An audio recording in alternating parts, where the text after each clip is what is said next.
Hi, my name is Crosmaz-Brown. I'm a shamaness. The name of my studio is called Jui Healing Arts Studio. And I have a long history of abuse and overcoming it, a lifetime. And so what I do is I try to help people overcome theirs. It started very early in life with sexual abuse, incest. And I was recently asked to come and speak for the local sexual abuse center for Sexual Abuse Awareness Month last May. And they presented me with this beautiful talking stick. On the talking stick is a raven, the wing going down one side there and the beak, and on the other side is the wolf. Now raven, it was perfect because it goes with my raven here, Chichung, which means soul. And the raven brings answers from the void, answers from the universe. And that's what it represents, messages. And the wolf represents the teacher. So it's bringing those messages from the void and teaching them to people here on Earth. And so that's what I try to accomplish.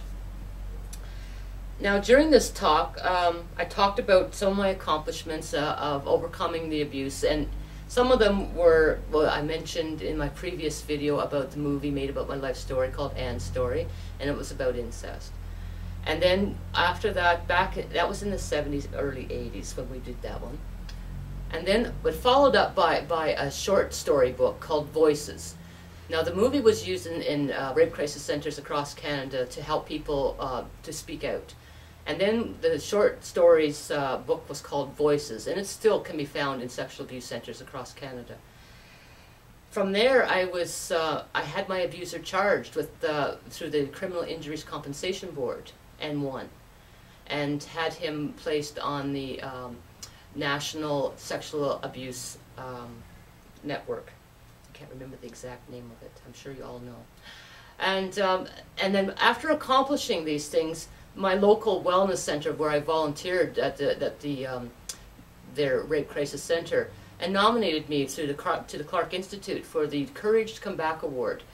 And the Courage to Come Back Award is given to those who have overcome mental illness and have taken that out into the community to help other people. So this is what I strive to do by speaking at different centers and different groups to help people overcome their pain.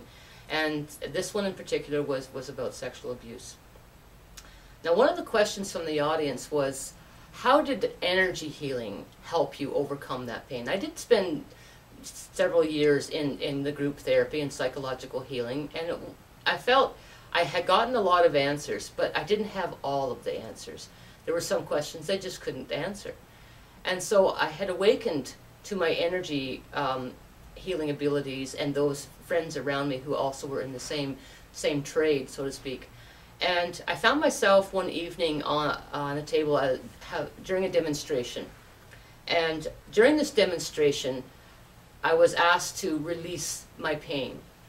And so I had found myself encasing each memory in a bubble, and the bubbles were flying out of my body out into the universe. So each painful memory was leaving my body in droves, like thousands of them just leaving. But the sexual abuse part was so deep into my core of my body, it was like a giant bubble coming up through my stomach, up through my body, up through my chest. And as it did, my body arched, my head flailed from side to side. I had carried that pain for well over 50 years. And it was like an old friend, this pain. It was mine. I was hanging on to it. And I was reluctant to let it go. And when it finally released, I screamed out through my voice, just bellowed this pain, and it just came out like a giant bubble and just exploded into the universe. And after it was finished, I just sort of slumped into myself, weak and I don't know, just overwhelmed by the calm and feeling that I was feeling. But I was left with this memory that I found quite confusing. I was left with a memory of when I was 14 years old, and I was in my bed one evening, and I was laying there looking up at the moon. It was a full moon, it was clear sky. It was a summer evening. And I was laying there crying myself to sleep again for the zillionth time. And I thought, well, what a strange memory to leave me with. That was it. That was the memory. It was gone. And I thought, well, this is a strange memory. I don't understand the connection.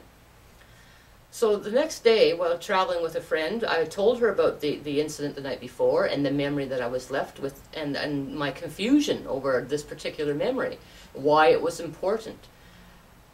She said when she worked as a nurse in the pediatrics many years ago, and she was just a young nurse starting out, and the parents would bring their children in to have to leave them overnight for whatever reason, and they would cry and set up such a fuss that it upset her that they were so distraught. And she would go to the head nurse and say, I feel so badly for these children that are crying and upset that their parents have left them behind. And the head nurse said, those aren't the ones you have to worry about. The ones you have to worry about are the ones that aren't crying, the ones that are quiet and despondent, the ones that have lost hope. And as soon as she said that, it was like a slam across the head. That was it. What I had remembered the night before was the exact moment in my life when I had reached the point of hopelessness. When I felt that nothing was ever going to change, my life was never going to get better, and that I was always going to experience this pain forever. And it was hopeless. And my life continued that way. No matter what kind of successes that I had, I'd always give up just before I reached success. Because I would say, well, it's hopeless. I'm hopeless. I can't do anything right. It's hopeless for me to even try. I just give up. It's hopeless. And so I spent my life in the point of hopelessness. No matter how hard I worked and tried and wanted it, I would give up because it was hopeless. So that night, I decided I would meditate on that memory, and I would go back in time. So I quietly left my body and went back to that moment in time when I was 14 years old. I went to that young girl laying in her bed, crying herself to sleep. And I sat on the side of the bed, and I held her in my arms. And I said to her, I know it's tough, and it's going to get tougher, and there's going to be a lot of pain and a lot of challenges ahead. But you are going to survive them, and they are all going to make you strong. And you're going to use that knowledge to help others. You are going to be okay. And she cried in my arms. And that hopelessness felt like it was gone. So then I found myself about a week or so later in that old neighborhood where I grew up, in that very house where I laid there feeling hopeless. The very house that I wished to bomb or bulldoze into the ground, the very house that gave me nightmares on a constant basis that I could not control, could not get over, could not release. And every time I used to drive by my old neighborhood, I would look away. I couldn't even look at the house. It was like a bad accident. It was like a poor animal dead on the side of the road. I just couldn't look at it. It would cause me so much pain I'd have to turn away as I drove by. So I spent most of my time avoiding that area. I would never go near or by my old house, even though it's still in the family. But then after this episode, I found myself in the neighborhood actually, and I decided, let's go by the old house and just see what kind of reaction my body has this time. Can I look at the house? Am I still going to feel that same pain? Am I still going to feel that same hopelessness? So this was an experiment.